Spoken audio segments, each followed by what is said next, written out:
doble 8.9, un pueblo en sintonía. El dial de las noticias, el dial de los deportes. Radio Atlántica es tu amiga. La escucho en el trabajo, en tu casa y en la calle, en el taxi o en el micro, en la ciudad o en el campo. Es tu buena compañera, donde quiera que te encuentres. Doble 8.9, el dial de los negocios, el dial de los amores.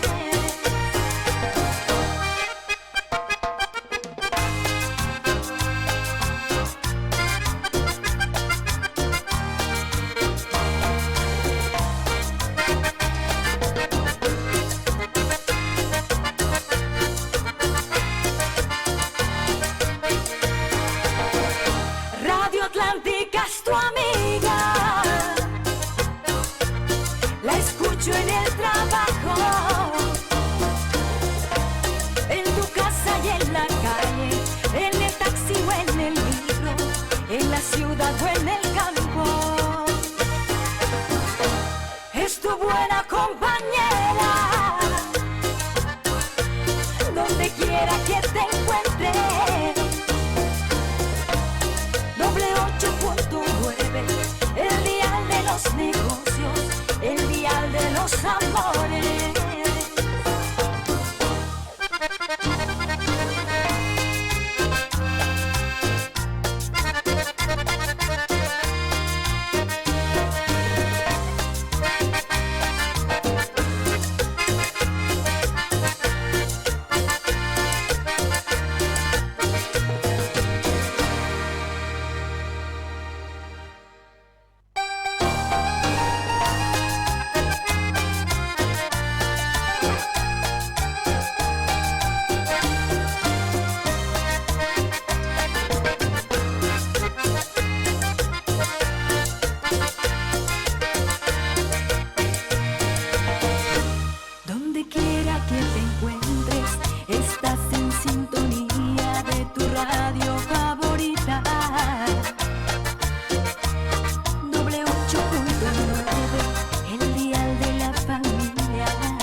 16 horas con 10 minutos, 16 horas con 10 minutos en todo el territorio nacional. Estamos ya arrancando su programa Reporteros en el Mundo por Radio Atlántica FM 88.9.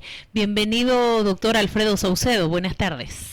Muy buenas tardes, Virginia, y buenas tardes a toda la gente que ya está en la audiencia de Radio Atlántica y a quienes nos están siguiendo a través de las redes sociales. Sean ustedes bienvenidos a una edición más de este programa Reporteros en el Mundo. Quiero comentarles que si no la ven a Virginia en la cámara acá conmigo, es porque está tratando de que esta transmisión salga excelente junto a José María para que podamos tener un programa excelente y podamos también cumplir con todos nuestros oyentes, Virginia. Así es, si usted ya está mirando nuestra transmisión en Facebook, puede compartirla. Si usted no tiene radio y necesita escuchar este importante programa. Puede descargar en su celular Android la aplicación de Play Store que se llama Radio Atlántica Bolivia y suscríbase a nuestro canal de Facebook, Reporteros en el Mundo. Tenemos un invitado especial esta tarde, doctor Saucedo, para que usted haga la presentación o prefiere que yo la haga. Así es, Virginia, tenemos invitados y adelante, por favor. Sí, vamos a presentar al juez, el doctor Romer Saucedo Gómez, que gentilmente nos ha concedido esta importante entrevista para hablar de temas variados en cuanto a justicia se refiere. Muy buenas tardes, doctor Romer. Muy buenas tardes, querida Virginia, estimado Alfredo, un gusto poder compartir con ustedes. Un saludo de igual manera a toda la audiencia de Radio Atlántica, que están sintonizando a través del dial y también que están presenciando a través de Facebook en vivo esta entrevista. Bien, doctor Romer, muy buenas tardes y queremos agradecerle por esa gentileza en hacer un espacio, un pequeño paréntesis en su cargada agenda de trabajo como juez segundo de instrucción anticorrupción y violencia contra la mujer, que es el cargo que usted desempeña en la capital de Santa Cruz, para poder conversar con nosotros y darle a la gente la información que necesita, porque en este tiempo lo que más necesitamos creo que es información. Doctor, quiero comentarle que ya están siguiéndonos en el Facebook desde Panamá. El ingeniero Ariel Muñoz dice: muy buenas tardes y reportándome a la sintonía desde Panamá. Doctor, rapidito vamos a entrar ya a esta conversación con usted y decirle que primero nos comente cómo está viviendo o cómo ha vivido usted este tema de la cuarentena. Bueno, en realidad es una experiencia que a todos nos agarra por sorpresa. Creo que nadie estaba acostumbrado a llevar un ritmo de vida y que te lo corten de la noche a la mañana, ¿no? Tratar de adaptarte a la realidad que hoy vivimos. Desde el punto de vista laboral, hemos tenido que tratar de sobrellevar el rol que nos toca como administradores de justicia, porque por más que se haya declarado una pandemia, no podemos dejar nosotros restringidos los derechos de aquellas personas que se encuentran privadas de libertad, y tampoco podemos decirles a las víctimas que acuden ante la justicia: no, señores, esperen que pasemos la pandemia para poder atender sus pedidos, ¿no?, de auxilio ante el clamor de algún hecho que pueda suscitarse de manera ilícita. Entonces hemos tenido que ir adaptándonos, ver qué es prioridad para poder atender eso, cómo podemos trabajar en materia penal y de cierta forma no menoscabarle los derechos y las garantías constitucionales ni a las víctimas ni a los que se encuentran privados de libertad. Bien, doctor, entrando ya un poquito en materia, en los temas que queremos desarrollar con usted, porque el tiempo en los medios de comunicación es oro, pasa rápidamente. Queremos consultarle a usted y que nos comente a toda nuestra audiencia y a nosotros de cómo han estado haciendo para trabajar con respecto a la suspensión de los plazos procesales, que esa es una preocupación no solamente en el mundo litigante de los abogados, sino también de la misma gente que tiene procesos en los diferentes tribunales, no solo en Santa Cruz, sino también a nivel nacional. Esa es una cuestión que hay que dejarla clara, estimado Alfredo. La gente debe entender de que todos los plazos procesales se encuentran suspendidos en este momento de cuarentena. Así lo ha dispuesto el Tribunal Supremo de Justicia a través de diferentes circulares que se han emitido. Así lo establece la propia ley del órgano judicial, la ley 025, que cuando existe una situación de fuerza mayor, los plazos deben suspenderse. Y los jueces tenemos la obligación, mediante resolución fundamentada, de justamente dar cumplimiento a esto que es la suspensión de plazo. Es decir, que no deben seguirse con las actividades normales dentro de lo que corresponde a un proceso. Y únicamente estamos abocándonos en esta etapa de suspensión de plazo a considerar solicitudes de cesaciones a la detención preventiva bajo los parámetros establecidos en las circulares del Tribunal Supremo de Justicia, como así también estamos atendiendo aquellas audiencias cautelares donde presenta la Fiscalía aprehendidos en flagrancia. Entonces, bajo esos parámetros es que estamos trabajando. También en cuanto a las acciones de libertad, evidentemente puedan afectar al derecho a la libertad de las personas que hayan sido ilegalmente detenidas, y también las apelaciones en materia penal en cuanto a las medidas cautelares.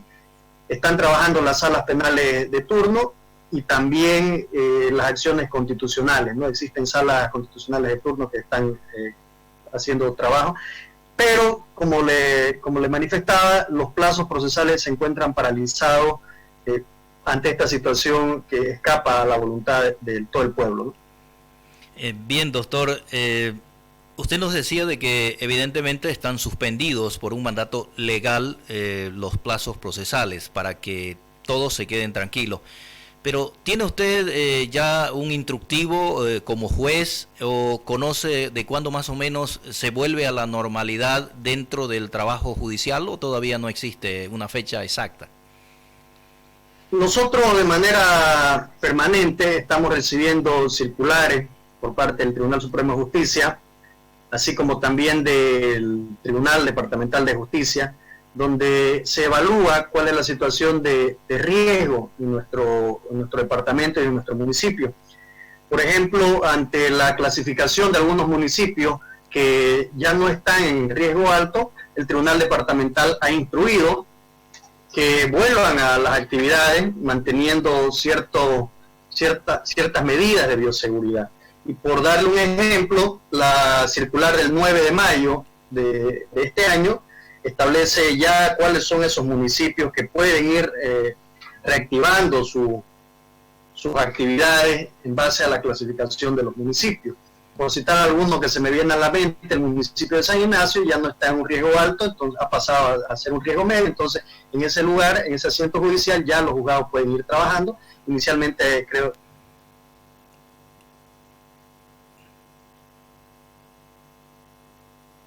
Bien, parece que nos está jugando una mala pasada el internet, no es primera vez. Sí, anunciarles a la gente que está en sintonía de Radio Atlántica. Vamos a esperar que nuevamente se conecte el doctor. Hemos perdido el audio con el doctor. Vamos a esperar, estamos hablando con el doctor Romer Saucedo Gómez, que es juez. Usted me dice... Él es juez de instrucción segundo de la capital de Santa Cruz, juez anticorrupción y violencia contra la mujer. Y ¿sabe qué? Le comento que se cayó el internet. Sí, tenemos un poquito algún problema técnico y voy a hacer el reclamo correspondiente porque, bueno, esta emisora compra 40 megas, que a usted de repente le parece poco, le puede parecer mucho, pero no nos pueden fallar. Imagínese tan importante entrevista que estamos teniendo con el doctor Romer Saucedo. Si usted puede llamarlo por sí, WhatsApp. Vamos a tratar de retomar la comunicación. La comunicación. Vamos a ver si podemos hacer algo. La gente que está siguiéndonos en el Facebook, por favor, si nos pueden decir que si el audio... No, ni en Facebook estamos. Ni en Facebook, se ha cortado completamente. Se cortó completamente. Llámelo, por favor, si usted tiene la posibilidad de llamarlo. Voy a ver si puedo contactarme con el doctor Romer Saucedo, que, como les decíamos, él es juez. Es juez en la ciudad de Santa Cruz y tenemos temas muy importantes para hablar, pero aparentemente estamos teniendo bastante problemas con la comunicación. Vamos a ver. Doctor Romer, le estoy llamando vía WhatsApp, a ver si me puede escuchar. Se nos ha cortado la comunicación del Facebook. Sí, fuerte y claro. Sí, bueno, doctor, mientras retomamos la conexión, vamos a intentar retomar la conexión de Facebook. Usted nos estaba comentando de algunos municipios que ya pueden ingresar a trabajar o ir normalizando sus actividades. Efectivamente, le estaba haciendo mención de que el Tribunal Departamental de Justicia, atendiendo la clasificación ya de estos municipios, es que ha instruido que se vuelva a las actividades, precautelando siempre el derecho a la vida y salvaguardando con las medidas de bioseguridad. Ahora sí, vamos ya a ver, volvió. Parece que ya hemos retomado. Doctor, ahora nos puede escuchar a través del Facebook. Y las disculpas del caso, pues a veces esto de la tecnología puede funcionar en muchas veces a la perfección, pero otras veces se cae la señal. Mil disculpas al juez Romer Saucedo Gómez, que está en una amable entrevista e interesante, importante, porque tiene mucha información para compartir con nosotros. Adelante, por favor, doctor.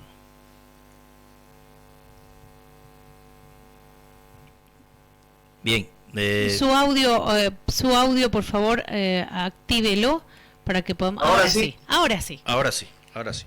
Ya, no, le decía que es entendible este tema de la tecnología, justamente a raíz de la reclasificación de algunos municipios en cuanto a la situación de pandemia. Hay algunos que ya han retomado sus actividades, por ejemplo, les citaba el caso del municipio de San Ignacio, donde está volviendo a una actividad de manera paulatina, y el Tribunal Departamental de Justicia ha emitido un instructivo de que en aquellos municipios donde ya no estén con riesgo alto se debe volver a las actividades jurisdiccionales. Y otro aspecto que estaba señalando también es que es una realidad que Santa Cruz fue el primer departamento en implementar las audiencias virtuales a través del uso de las tecnologías. Y ya las estamos desarrollando, ya nosotros estamos llevando audiencias de manera virtual a través de una plataforma que nos ha brindado la Escuela de Jueces del Estado, y a través de un protocolo de cómo manejar esta plataforma virtual. El Tribunal Supremo de Justicia, a la cabeza también de nuestro magistrado, el doctor Luis Ewe, ha instruido de que podamos utilizar estas herramientas a los efectos de salvaguardar nuestra integridad ante la situación de la pandemia, y también de poder atender utilizando los medios tecnológicos, ¿no? Entonces, también ya estamos trabajando con ello a través de la plataforma Blackboard, que nos permite el uso de audiencias virtuales. Bien, estamos conversando con el doctor Romer Saucedo, juez en Santa Cruz de la Sierra, Virginia. Así es, y tengo participación en el Facebook. Juanjo Cuse dice: saludos, doctor Fati.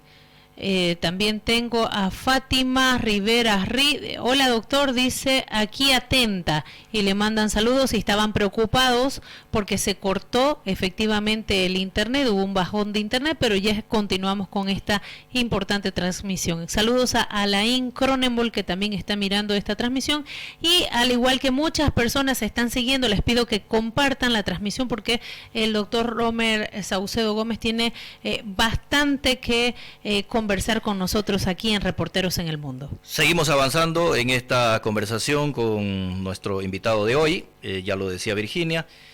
¿Cómo están haciendo, juez Saucedo, el tema de las detenciones preventivas en esta pandemia? Ese es un tema que hay que ser enfático, toda vez que la detención preventiva es la medida que más restringe y vulnera derechos de una persona. Y justamente nosotros estábamos en fase de implementación de la Ley 1173, que viene a realizar una modificación en cuanto a la aplicación de las medidas cautelares de carácter personal. Si bien ya las sentencias constitucionales, la línea jurisprudencial nos venía diciendo que nos limitemos en el uso excesivo de la detención preventiva, porque se estaba convirtiendo en una regla, cuando en realidad la detención debe ser la excepción. Y para eso la Ley 1173 nos clasifica un catálogo y nos dice: vaya de la 1 a la 10, preséntese ante el juez, vaya a firmar, arraigo, detención domiciliaria, y de último, si no le sirven todas estas, utilice la detención preventiva. Y nos encuentra en plena fase de implementación de la Ley 1173 en esta situación de pandemia. Entonces, con mucha más razón, nos vemos en la obligación de no sobrepoblar las cárceles en nuestro departamento y en nuestro país con el uso excesivo de la detención preventiva. Y fíjense ustedes cómo el tiempo va acomodando las cosas. Desgraciadamente, Palmasola se ha convertido en un foco de infección de lo que es el COVID-19. Y con más razón, nosotros no podemos exponer a las personas, salvo en situaciones extremas en las que amerite realmente la detención preventiva. Y si tenemos otras medidas que nos sirvan para asegurar la presencia del imputado dentro del proceso, si nos alcanza con una detención domiciliaria, si nos alcanza con un arraigo, utilicemos esas herramientas. ¿Por qué? Porque lo vamos a mandar detenido a Palmasola y corremos el riesgo de que se pueda enfermar y que se pueda morir. Ahora, si no me alcanzan estas otras medidas cautelares y realmente debo utilizar la detención preventiva, pues en esas situaciones deberé utilizarla, ¿no? Y eso tiene ahorita mucho vínculo con la situación de pandemia. Es decir, los jueces estamos aplicando en lo menos posible la medida excepcional y extrema de la detención preventiva. Un ejemplo, doctor, si nos puede dar una situación en la que se podría o se debería obligatoriamente aplicar la detención preventiva de una persona. ¿En qué caso sería necesariamente? Un ejemplo, a ver, no me gusta utilizar mucho los casos porque cada caso tiene su particularidad, pero en una situación donde dentro de un hogar, de un núcleo familiar, un ciudadano, un padre de familia, abusa de su hija, comete el delito de violación a un infante, niño, niña, adolescente, yo no lo puedo tener detenido con detención domiciliaria en ese mismo domicilio. ¿Por qué? Porque estoy exponiendo a la víctima a que sea revictimizada. Entonces no me va a alcanzar utilizar la detención domiciliaria para tenerlo sometido al proceso, a ese imputado. Entonces voy a tener que utilizar la medida excepcional de la detención preventiva. Es un ejemplo que se está dando en esta época de pandemia. Los delitos sexuales han aumentado, los delitos de violencia contra las mujeres han aumentado. Entonces, en muchos de esos casos no es suficiente y no podemos imponer otra medida que sea menos gravosa y nos tenemos que ir a la detención preventiva. Doctor, ¿tiene usted más o menos un porcentaje de cuánto ha subido esta clase de violencias o abusos? Más o menos. Yo le doy el dato de lo que me ha tocado llevar en turno, en porcentaje, no en números de casos. El 100% de las audiencias que yo he tenido en los turnos han sido por delitos de violencia. El 100%. Wow. Terrible. Terrible. Bien. Doctor, hay otro tema que es muy importante y que queremos también que usted nos explique un poco para que nuestra audiencia conozca la información de primera mano. Usted es juez, está ejerciendo y es en materia penal. Esta situación del indulto y la amnistía, doctor, queremos que nos explique un poco de eso. Bien, son dos institutos distintos que es importante que la población sepa diferenciar. ¿No? La amnistía es cuando la persona no ha sido sentenciada y cuando aún está no ha llegado aún a tener una sentencia condenatoria. Normalmente se encuentran con medidas sustitutivas o con medidas cautelares, pueden estar detenidos preventivamente. Y el indulto es el que se aplica ya sobre aquellas personas que han sido sentenciadas o han sido condenadas por algún delito. Hoy tenemos un decreto supremo que ha sido además aprobado por la Asamblea Legislativa, el cual establece que se debe conceder indulto y amnistía bajo algunos parámetros, ¿no?, que ha establecido el Ejecutivo dentro de sus atribuciones. Y entre ellos es importante señalar que se va a aplicar para aquellas personas mayores de 58 años, como le digo, la amnistía para aquellos que no tengan sentencia condenatoria ejecutoriada y que puede ser que se encuentren con medidas sustitutivas en sus domicilios, con arraigo, etcétera. Ellos pueden acogerse cumpliendo algunas formalidades, y el indulto para aquellos que, además de estar detenidos o estar cumpliendo sentencia en algún recinto penitenciario, que además estén con beneficios de extramuro o que se encuentren con libertad condicional, sobre ellos pueden aplicar. Evidentemente esto no es para todos los delitos, ¿no? En el decreto se establece una clasificación para cuáles delitos no va a aplicar y bajo qué condiciones sí puede aplicar para otros casos. Bien, es importante la explicación que el doctor Romer Saucedo nos está dando.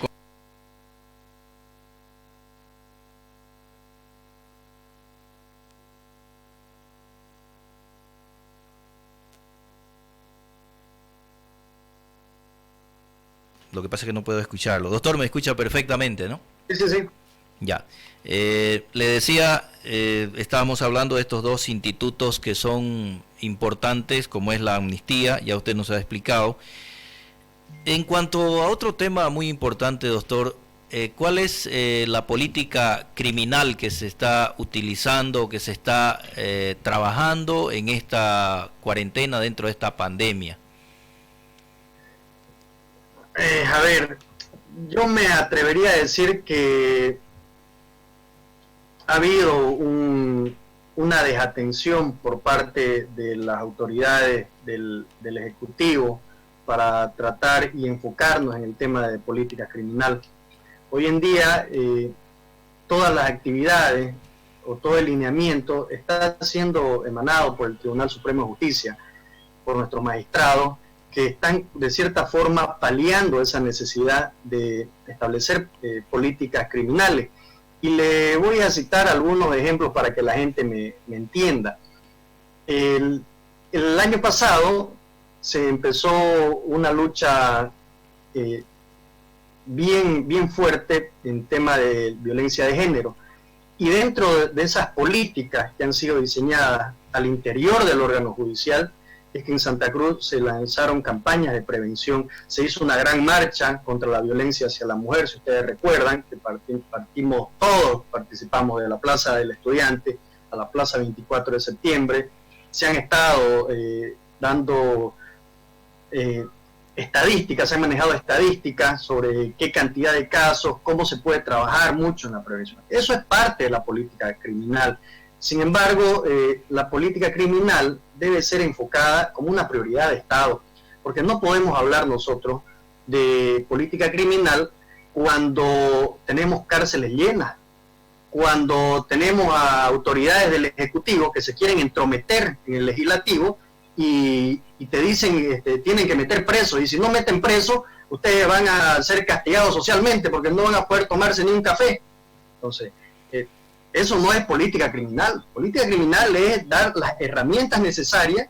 ¿Para qué? Para que los que estén privados de libertad tengan condiciones en esos centros penitenciarios, y también tenemos que tener los mecanismos legales, porque los jueces no podemos inventarnos las leyes, nosotros damos cumplimiento. Y si tenemos leyes como la 1173, que es demasiado garantista, y en el artículo 1, si ustedes la revisan, el objeto de la ley 1173 dice disminuir la cantidad poblacional por el uso excesivo de la detención preventiva. Entonces, ¿qué nos están diciendo? No sean tan excesivos con la detención preventiva. Entonces, eso es parte de la política criminal, pero debe haber una sincronización entre el Ejecutivo, el Legislativo y el órgano judicial para que podamos realmente ver dónde estamos yendo con el tema criminal, si queremos llamarlo así, en nuestro país. Bien, estamos conversando con el doctor Romer Saucedo. Él es juez segundo anticorrupción y contra la violencia a la mujer de la ciudad de Santa Cruz, conversándonos de este tema de cómo se está trabajando en el órgano judicial en cuanto a política criminal, el indulto, la amnistía y la detención preventiva. Y ya tengo saludos en el internet, en el Facebook. Roxana dice, hace un gesto de bien, manda una manito de bien. Valeria Bauer dice, qué bueno que entrevisten a personas idóneas para dar información a los ciudadanos. Kelita Guerra Pérez dice que mejor que un juez sea quien informe a la sociedad. Un orgullo para la juventud del doctor Romer Saucedo, y también está viendo la transmisión Guido Guardia Flores, mi señor padre, que sigue esta transmisión de Reporteros en el Mundo. Esas son las opiniones de nuestros seguidores hasta el momento, doctor Romer. No, gracias, la verdad que estamos para eso, ¿no? Hay algo, estimado Alfredo, estimada Virginia, que a mí me gusta resaltarlo. La Constitución dice, la potestad de impartir justicia emana del pueblo boliviano, y esa potestad la tenemos los jueces. Entonces, si el pueblo nos da esa potestad, nos debemos al pueblo. Entonces, tiene que haber siempre un vínculo entre el juez que está administrando justicia. ¿Por qué? Porque el pueblo se la dio. Entonces, no puede haber un distanciamiento social entre las autoridades jurisdiccionales y el pueblo. Bien. Eso es muy importante y esa ha sido la intención, Virginia, de nosotros como programa Reporteros en el Mundo y como Radio Atlántica. Por eso agradecemos infinitamente al juez Romer Saucedo, quien está conversando con nosotros, porque no es fácil conversar con los jueces abiertamente, como hoy lo estamos haciendo con el doctor Saucedo, porque dadas las circunstancias que él nos expone acá de la presión, no solamente social, sino también política de la función que ellos desarrollan. Y a propósito de ello, de la conversación, dice Samuel Durán Severiche, excelente explicación, doctor Saucedo.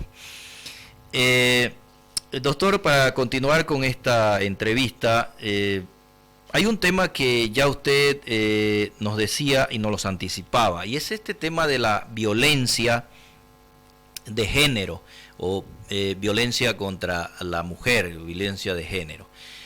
¿Qué nos puede decir usted de todo este tema? ¿Cómo se está trabajando con respecto a esta situación? Ese es un tema que, bueno, ha sido categorizado como un delito de lesa humanidad y lastimosamente nuestra sociedad lo tiene arraigado culturalmente, lo hemos heredado a través de un sistema patriarcal que hemos tenido, ¿no? Entonces, es una realidad que existe la violencia de género. Y esta situación hoy se está viendo reflejada con la cantidad de casos que hemos ido viendo en el desarrollo del cada año. Tenemos estadísticas muy negras en temas de feminicidios, por ejemplo, cifras altas.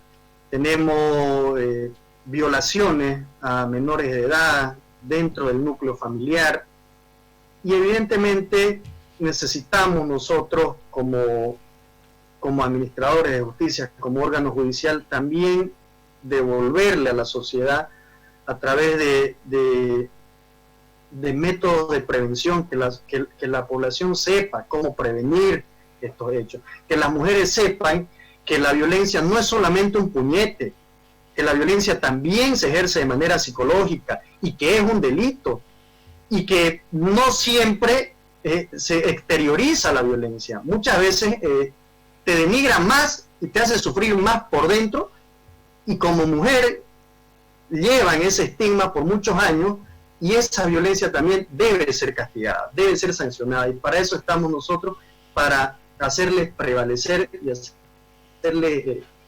respetar su condición de mujer. Sin duda alguna, de igual manera, se da la violencia contra los menores de edad, y fíjense ustedes que cuando este tipo de violencia es ejercido contra los menores, es un trauma de por vida. Lastimosamente cuesta mucho que una persona que ha sido dañada en su niñez pueda recuperarse con el transcurso del tiempo. Además de que requiere terapia psicológica muy profunda para reparar ese tipo de daño. Entonces necesitamos trabajar, es una realidad, son delitos, están sucediendo día a día, y no solamente contra la mujer, también contra los hombres, porque aunque muchas veces nos parezca chistoso y nos querramos a veces hacer las burlas en nuestras tertulias cotidianas, también se da, hay casos donde hombres son maltratados por sus mujeres, por sus esposas. Entonces, por eso es que al margen de que sea el tema ahorita, la prevención de la violencia contra la mujer, se debe enfocar en disminuir los niveles, los índices de violencia que se están suscitando en nuestro país. Y este, como le digo, es un problema estructural en la cual debemos trabajar desde nuestros hogares, desde los colegios, que a los niños en los kinder, en primaria, les enseñen que ciertas formas son violentas hacia las mujeres, hacia las niñas, para poder proteger y evitar que tengan trauma durante el resto de su vida. Bien, Virginia, tenemos gente siguiéndonos. Sí, tengo gente en línea. Dice Juanjo, para evitar la violencia primero debemos cambiar de mentalidad. También dice Robert Castedo Gutiérrez, que está mirando esta transmisión, el doctor Saucedo es de los profesionales más calificados de la judicatura. Tururreco dice, Excelente explicación del doctor Romer Saucedo. Y así tenemos conectada mucha gente también. Ibis Saavedra Terraza, la señora Ibis. Tenemos bienvenida a Claudia Jiménez y a Robert Castedo Gutiérrez. Les pedimos que compartan esta importante transmisión. Es importante la información que estamos teniendo de parte del juez, el doctor Romer Saucedo Gómez, que de seguro le va a ser de mucha utilidad a los oyentes de Radio Atlántica y a mucha gente pues que está preocupada en saber cómo está funcionando el sistema judicial en estos momentos de cuarentena.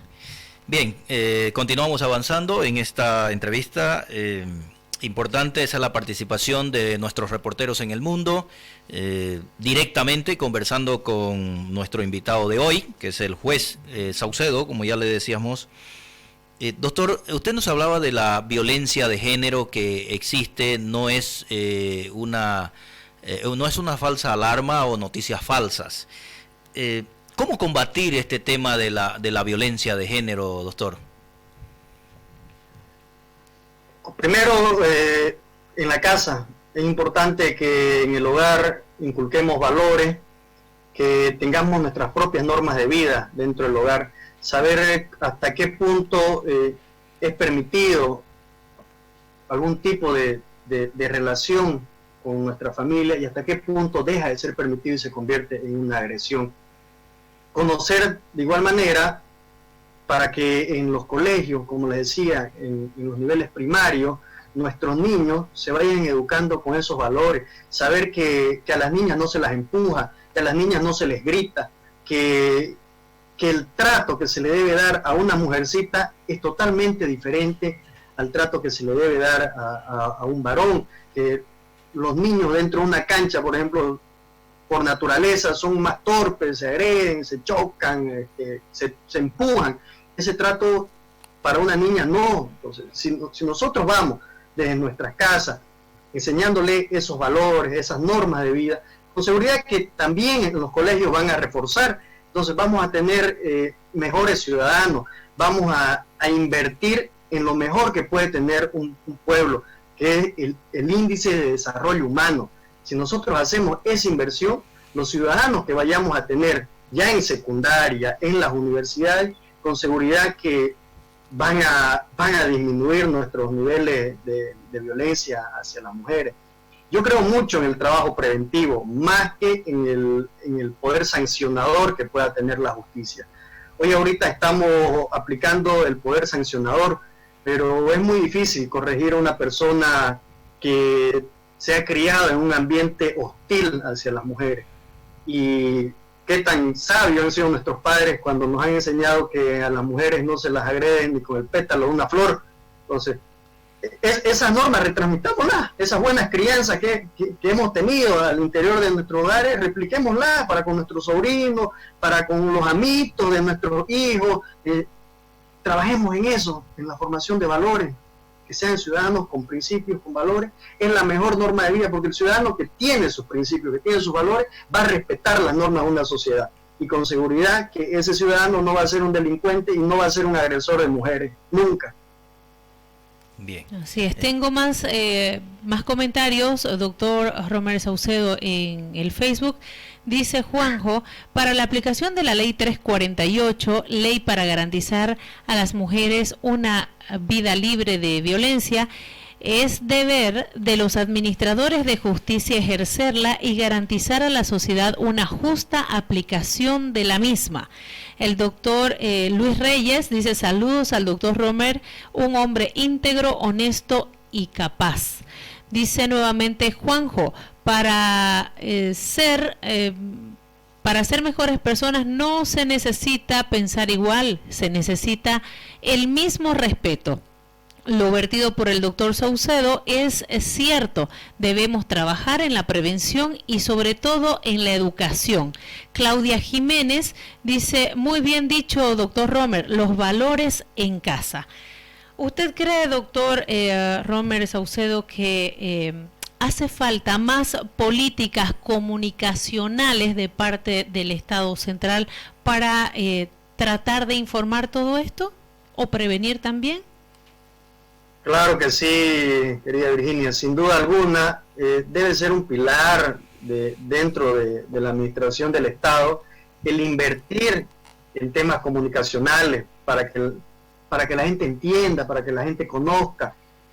Ahora se está trabajando mucho en la difusión de dónde acudir cuando hay agresión. Fíjense ustedes, está todo diseñado para ser un Estado sancionador, pero estamos descuidando lo fundamental, que es lo preventivo. O sea, te cuido, primero te voy a cuidar para que no te enfermes, porque a lo mejor cuando te enfermes ya no puedes atenderte, y ahorita estamos atendiendo a los enfermos, y estoy haciendo el ejemplo análogo, ¿no? En casos de violencia, porque eso es lo que se está haciendo. Mujeres en situación de violencia pueden acudir a la policía, a la FELCB, la fiscalía, y se está trabajando, está perfecto. Hacía falta porque no se conocía que las agresiones son delitos. Entonces ya la población sabe que puede acudir a las instituciones del Estado para hacer prevalecer sus derechos, pero nos estamos olvidando.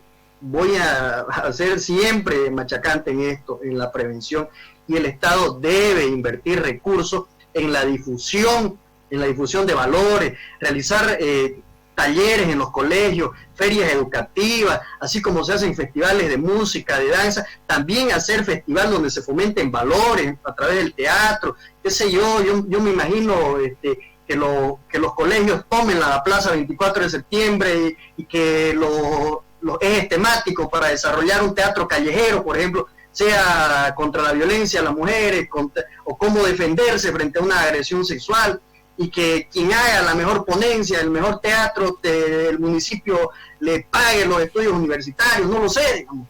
Ese es un trabajo de difusión, y es en eso en lo que debemos trabajar. O sea, nuestras calles, nuestros parques, nuestras plazas deben estar repletos de jóvenes trabajando y fomentando este trabajo preventivo, al margen del trabajo sancionador que también ya se está haciendo.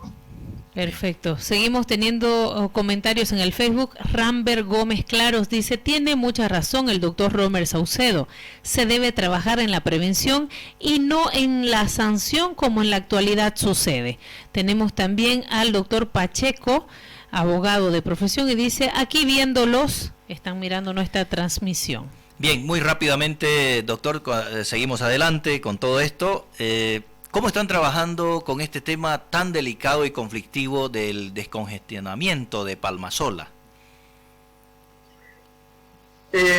Nosotros, por disposiciones de nuestras máximas autoridades, tanto del Tribunal Departamental de Justicia, el doctor Efraín Cruz Limachi, y en coordinación con nuestro magistrado, el doctor Olvihehue, se ha diseñado un plan de descongestionamiento en el centro de Palmasola, en el cual ya tenemos un cronograma establecido. Ya el Ministerio Público de igual manera ha suscrito con muchos detenidos acuerdos para que puedan someterse a procedimientos abreviados, y obteniendo una sentencia condenatoria ejecutoriada van a poder acceder a algunos beneficios, como ser la suspensión condicional de la pena. Esto sin duda alguna está ayudando a descongestionar la cantidad poblacional, toda vez que se tienen muchos detenidos que no tienen sentencia. Entonces es una forma también de alivianar y descongestionar las cárceles y nuestro sistema penal.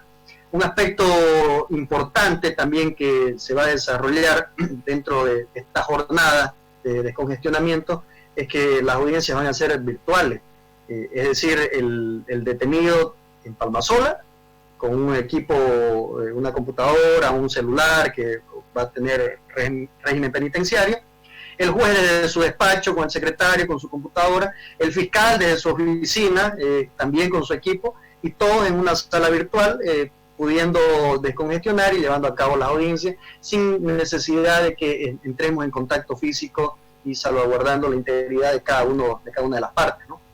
Doctor, ¿qué precauciones o qué previsiones están tomando con el tema de Internet? Porque ya usted lo ha visto, lo hemos vivido nosotros ahorita, hace unos minutos en esta entrevista, y bueno, es un caso fortuito, podemos decir así, inesperado. ¿Y qué se puede hacer? ¿Están tomando qué precauciones por si pasara algo con el Internet y la transmisión en plena audiencia? Bueno, le cuento que gracias a Dios no nos ha pasado, ¿no? Pero es entendible si llega a pasar. En lo personal no me ha tocado una experiencia así, gracias a Dios las audiencias que he tenido se han desarrollado con normalidad, pero o sea, es algo a lo que estamos expuestos. Si se nos cae el sistema, se nos corta el internet, se nos va el wifi, a veces hasta en nuestro celular se nos va la señal. Entonces vamos a tener que lidiar con esto, qué sé yo, reanudar como hemos hecho ahorita, ¿no? Esperar que levante el sistema, volver a entablar, volver a seguir. Tenemos que seguir caminando, no detenernos por algún inconveniente técnico que pueda surgir. Tenemos que ser flexibles en eso. Eso es muy loable y muy importante en la autoridad con la que estamos conversando en estos momentos, porque la voluntad del juez depende mucho también de la esperanza que tenga el que está detenido por preventivo, por cualquier momento, por cualquier motivo que sea, tiene la esperanza en poder solucionar su problema. Creo que es muy importante remarcar, y en letras mayúsculas, esa palabra que has mencionado, Virginia, y que se denota en la actitud del doctor Romer Saucedo: voluntad. La palabra voluntad es muy importante. Doctor, estamos prácticamente ya finalizando. Hemos pincelado, si vale el término, en diferentes temas para tratar de brindarle una mayor información a la gente. Nos hubiera gustado profundizar más en ciertos aspectos que usted ha mencionado, pero ha habido una información lo más completa posible, la participación de nuestra gente. Decirle que nosotros estamos profundamente agradecidos con usted, porque como ya le anticipábamos, no es fácil tener a un juez por su recargada labor que tiene también, y por otro lado la dificultad del trabajo que a veces no permite que pueda hablar o que pueda decir muchas cosas. Pero usted, sabemos que, como bien lo dice nuestra audiencia también, es un hombre que pretende hacer las cosas bien y que así lo está haciendo. Doctor, sus conclusiones, por favor, y agradecerle infinitamente nuevamente su aceptación a esta entrevista. Gracias, estimado Alfredo, por las palabras. La verdad es que queremos hacer las cosas diferentes, ¿no? Muchos nos hemos amarrado al formalismo, y en lo personal yo creo de que una de las características del sistema penal es la oralidad, y parte de esa oralidad en muchas ocasiones también es la informalidad. Entonces no podemos tratar de querer profundizar en el sistema penal con la oralidad si vamos a seguir reatados a lo que dice el expediente o a las revisiones físicas de lo que tenemos, ¿no? Debemos ser más dinámicos, más proactivos, y romper esos paradigmas que nos tenían cuadriculados durante mucho tiempo. El derecho es una ciencia dinámica, permanentemente está en evolución, y si nosotros no marchamos al ritmo de esa evolución, nos vamos a ir quedando. Entonces, hoy lo estamos viendo. La pandemia nos rompió el tabú de que no deberíamos llevar audiencias virtuales. Nunca nos imaginamos estar llevando audiencias virtuales. La crisis nos obligó a implementarlo, y resulta que están los resultados. ¿Por qué? Porque le ahorramos a ese detenido su transporte, su costo de transportarse hasta un centro penitenciario, que muchas veces no hay los escoltas en Palmasola para que pueda venir, y las audiencias se suspendían. Hoy no, habilitando un centro de cómputo allá, lo sacan directamente y podemos mejorar el trabajo de todos. Entonces, recalcar en un dicho que me agrada mucho, con crisis se crece. Entonces, ante una situación de crisis estamos creciendo. Ya nos sacamos ese tabú de que no podíamos llevar audiencias virtuales, las estamos llevando. Entonces, sigamos profundizando, sigamos avanzando conforme va el dinamismo de nuestra sociedad, y no nos quedemos con aquella mentalidad retrógrada con la cual hemos sido formados desde nuestras universidades. Eso, querido Alfredo, estimada Virginia, muchísimas gracias por la cobertura. La verdad que ha sido una entrevista muy amena, y a órdenes para lo que dispongan, ¿no? Bueno. Gracias, doctor. Teníamos un comentario también del doctor Pacheco, no nos va a dar el tiempo. Ya vamos a programar, Dios mediante, otra entrevista con usted, si así se pudiera. También tenemos a Pao Molina Canido manda aplausos y Emily Saucedo Gómez también manda aplausos y un abrazo. Gracias, doctor Saucedo, Romer Saucedo, por acceder a esta importante entrevista. Estoy segura que la audiencia de Radio Atlántica y de Reporteros en el Mundo ha quedado satisfecha y contenta con la información que usted ha podido compartir por la experiencia que tiene y nunca cambie la voluntad que tiene con toda la gente que le toca justamente su juzgado. Gracias, doctor. Muchísimas gracias, el agradecido soy yo. Gracias a toda la audiencia. Gracias una vez más al doctor Romer Saucedo, juez de instrucción anticorrupción y de violencia y contra la violencia hacia la mujer, número 2 de la capital de Santa Cruz. Nuestra gente, si quiere volverlo a ver este programa, Virginia, ¿qué debe hacer? Sí, puede suscribirse, búsquenos en YouTube como Reporteros en el Mundo y también en la página de Facebook Radio Atlántica Bolivia. Nos vamos ya a un corte comercial, luego continuamos con la segunda parte de Reporteros en el Mundo. Ya volvemos. Radio Atlántica es tu amiga.